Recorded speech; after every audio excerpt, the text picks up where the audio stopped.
We live in a twilight world. Let's do a quick recording here. We'll make it rapid. I'm going to keep it very vague. I don't know. Some people like that, some people don't. But, I think this video is going to be quite boring. But once again, it's just me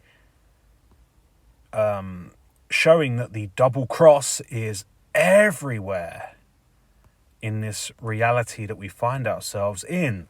But we're going to be focusing on Eastern Europe. Yeah, let's get the old pointer out. There we go. So here we have Belarus, Poland, Lithuania, Latvia, Estonia. And there's the Baltic Sea.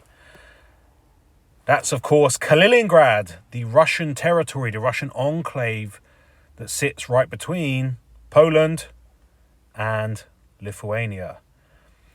For anyone that's been following the phony war in Ukraine and all of the propaganda that's been going on the last couple of years, they use Kaliningrad and the potential threat of Russia sort of reinforcing Kaliningrad and then sort of making a naval and air blockade from St. Petersburg to Kaliningrad around Lithuania, Latvia and Estonia.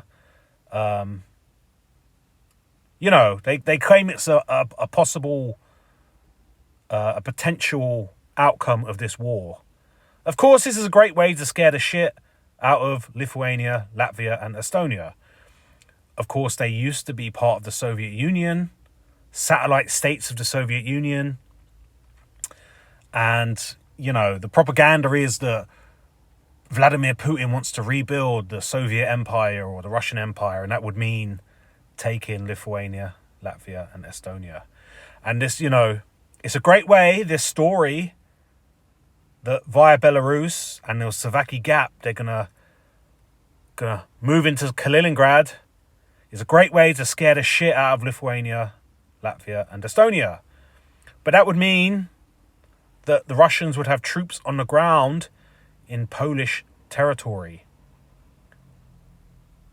Thus, that's kind of an act of war, isn't it? But anyway, I want to talk about this place here, Gdansk, a deep sea port in Poland. It's extremely close to Kaliningrad, isn't it? Yeah.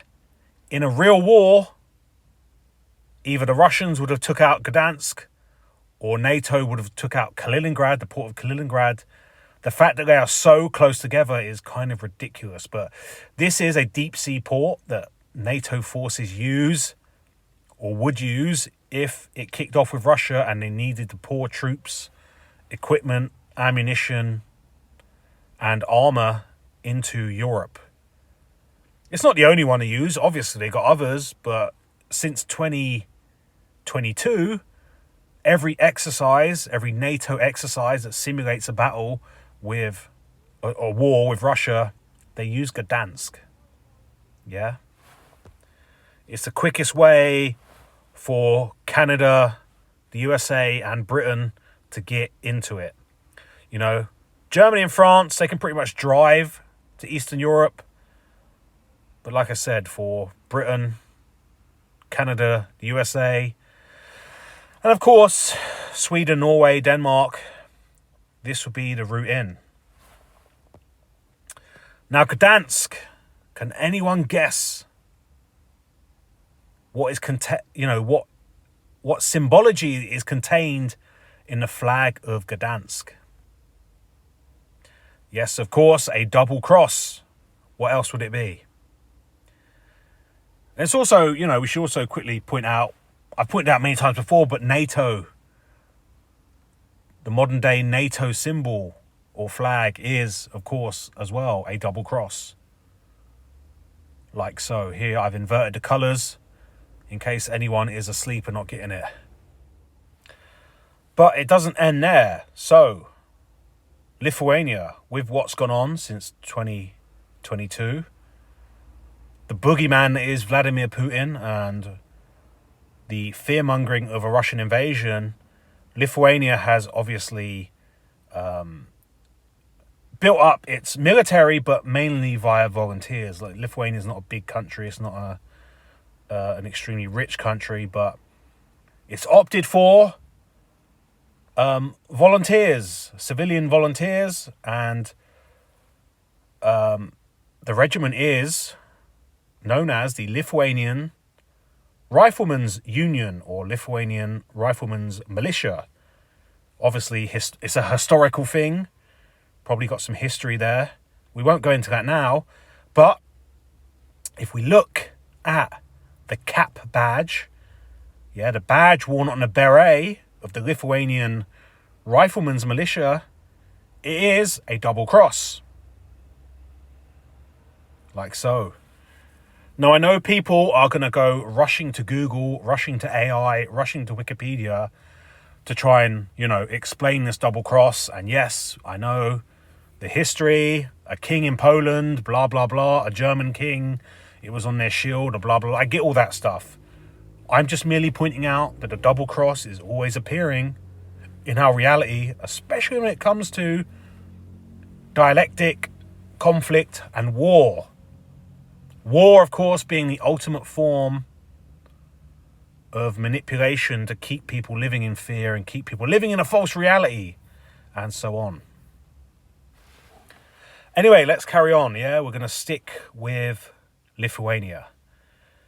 So, yeah, Lithuania. So, the Germans, the Bundeswehr, the armed forces of Germany, for the first time ever have fielded a brigade outside of Germany, and that is over in Lithuania. The Bundeswehr, the armed forces of Germany, of course, the symbol, the logo, once again, a double cross. So here we have the Wikipedia page.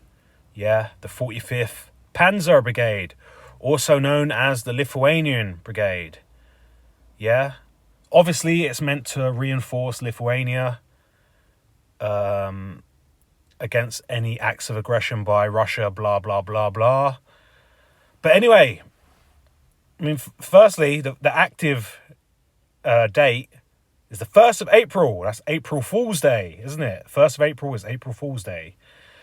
And the main thing I want to point out is the logo. We see the logo here of the 45th Panzer Brigade. And up there, we got, once again, the same double cross that we are seeing all throughout reality.